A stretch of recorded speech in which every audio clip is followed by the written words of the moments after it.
Labyrinth, a novel based on the Jim Henson film by A.C.H. Smith, read by Rose in the library.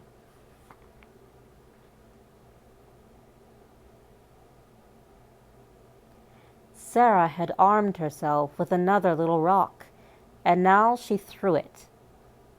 She was astonished at how accurate her aim was today. The rock hit one of the other goblins on the helmet, knocking down his visor. He staggered into his companion, and that one's visor slammed down too with the impact. "Help!" cried one. "It's gone dark!" squealed the other. "What's happened? Lights! Where are the lights?" Meanwhile, the first goblin, still visored and unable to see who was nipping him, decided that his only recourse was to take to his heels. Running blind, he crunched straight into the two others, who were both staggering now. His nipper stick seized its opportunity.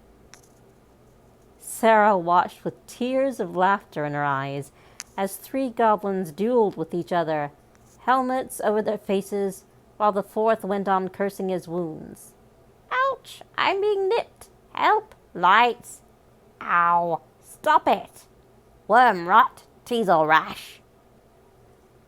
The uproar faded as the pack of them pursued each other, yelling and yelping, crashing into hedges, falling over roots. Sarah wiped her eyes, and her face became serious as she gazed at the great, dangling beast. Having delivered it from its tormentors, she had half a mind to leave well enough alone and steal away. But the pity she had felt for the monster was still working in her. She approached it cautiously.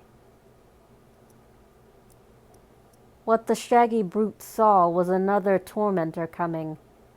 It let out a terrible roar and aimed a great blow at her. She was careful to remain just out of reach. All the same, even to stand there and face the gigantic, inverted creature took more courage than she thought she had. She remembered having read somewhere that you have to speak firmly and with confidence to wild animals.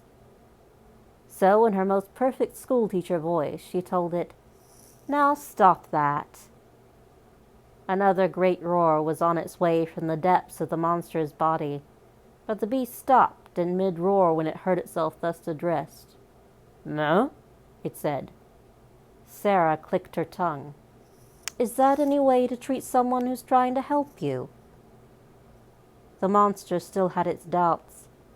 It tried delivering another bellow and aimed a swipe, but there was not much conviction in it. "Stop it, do you hear?"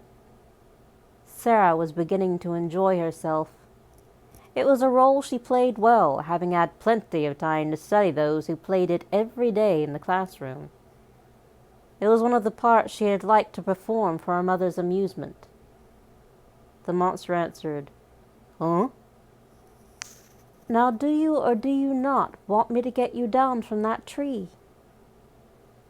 The monster hung in there for a bit, reflecting on what its options were. It craned its neck to look up at its tethered ankle, reflected again, then turned its face to Sarah. "Ludo, down," it said. Its voice had become almost deferential.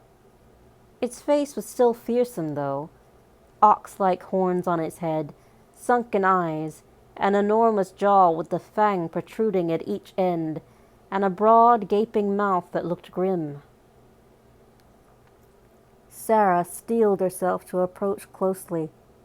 She felt its warm breath on her face as she stood beside the beast and twisted herself down from the waist to get a look at it the right way up.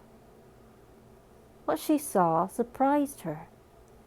The great mouth that had looked so grim with its turned-down corners had actually been, of course, smiling sweetly at her. Gosh, she reflected, it must often be like that for poor Toby when people lean over him from the pillow of his crib. Not only was the monster grinning at her, and Al blinked in a goofy sort of way, which just could mean, I am in a pickle, aren't I? But all the same, how do you do, and thanks for being nice to me. Sarah returned a cautious smile. She was not going to credit this monster with being uniquely in this place, what it seemed to be. Ludo, down, it repeated. Ludo, Sarah asked. Is that your name? Ludo friend.